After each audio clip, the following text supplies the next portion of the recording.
ఏపీలో ఎండలు మండిపోతున్నాయి. పగటి పూట ఉష్ణోగ్రతలు పెరిగిపోతున్నాయి. రానున్న 5 రోజుల పాటు ఎండలు తీవ్రంగా ఉంటాయని వాతావరణ శాఖ హెచ్చరిస్తోంది. ప్రజలంతా అప్రమత్తంగా ఉండాలని సూచిస్తున్నారు అధికారులు.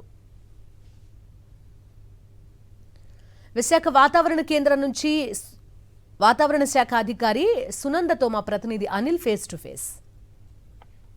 గడిచిన వారం రోజులుగా రాష్ట్ర వ్యాప్తంగా ఉన్నటువంటి అన్ని ప్రాంతాల్లో కూడా అధిక ఉష్ణోగ్రతలు నమోదవుతున్నటువంటి పరిస్థితి. రాయలసీమలో ప్రధానంగా వడగాల్పులు కూడా ఎక్కువగా ఉంటున్నాయి. అలాగే కోస్తా తీర ప్రాంతం వెంబడి కూడా ఉష్ణోగ్రతలు సాధారణం కంటే అధికంగా నమోదవుతున్నటువంటి పరిస్థితి. రానున్న 5 రోజుల పాటు వాతావరణం ఏ విధంగా ఉండబోతుంది, ఎండ తీవ్రత ఏమాత్రం ఉండబోతుందనే అంశాలు మనతో మాట్లాడేందుకు విశాఖ వాతావరణ కేంద్రం అధికారిని సునంద ఉన్నారు.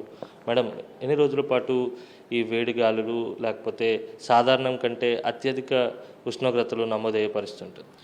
రానున్న 5 రోజులు కూడాను కోస్తా ఆంధ్ర అంతా కూడాను హాట్ అండ్ హ్యూమిడ్ కండిషన్స్, అంటే వేడి వాతావరణం అయితే ఉంటుంది. అయితే మార్నింగ్ కొంచెం టెంపరేచర్స్ ఎక్కువ ఉన్నా కూడా సాయంత్రం వేళల్లో అంటే కొన్ని ఏరియాస్లో మాత్రమే ఇది గస్ట్ ఈవెంట్స్ కూడా వస్తాయి. గస్ట్ ఈవెంట్స్ వచ్చి లైట్నింగ్ అంటే ఉరుముల మెరుపులతో కూడిన తేలికపాటి జల్లులు అయితే ఉంటాయి.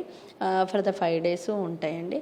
ఒకవేళ విండ్స్ ఇలాంటి లైట్నింగ్ ఉన్నప్పుడు మాత్రం విండ్స్ యొక్క స్పీడ్ కొంచెం ఎక్కువ ఉంటుంది. 40 to 50 kmph లేదా 30 to 40 kmph అలా ఉంటుంది. Depend upon the cloud development అయిన దాన్ని బట్టి ఉంటుంది. అయితే ఇది కొంత ఏరియాలోనే ఉంటుంది. మిగతా ప్రాంతం అంతా కూడాను హాట్ వెదరే ఉంటుంది. వచ్చేటువంటి 5 రోజుల పాటు అధిక ఉష్ణోగ్రతలు నమోదయ్యే అవకాశం ఉంటుంది. అలాగే పగటి ఉష్ణోగ్రతలు ఎక్కువగానే ఉంటాయి. ఉదయం 11 గంటల నుంచి మధ్యాహ్నం 3 గంటల వరకు కూడా ఎండ తీవ్రత, వేసవి తాపం ఎక్కువగా ఉండనుందని వాతావరణ శాఖ అంచనా వేస్తుంది. మధ్యాహ్నం తర్వాత నుంచి అల్లూరు సీతారామరాజు జిల్లా అటువంటి ఏజెన్సీ ప్రాంతాల్లో తేలికపాటి జల్లులు కూడా కురిసే అవకాశం ఉంటుందని వాతావరణ శాఖ చెప్తుంది.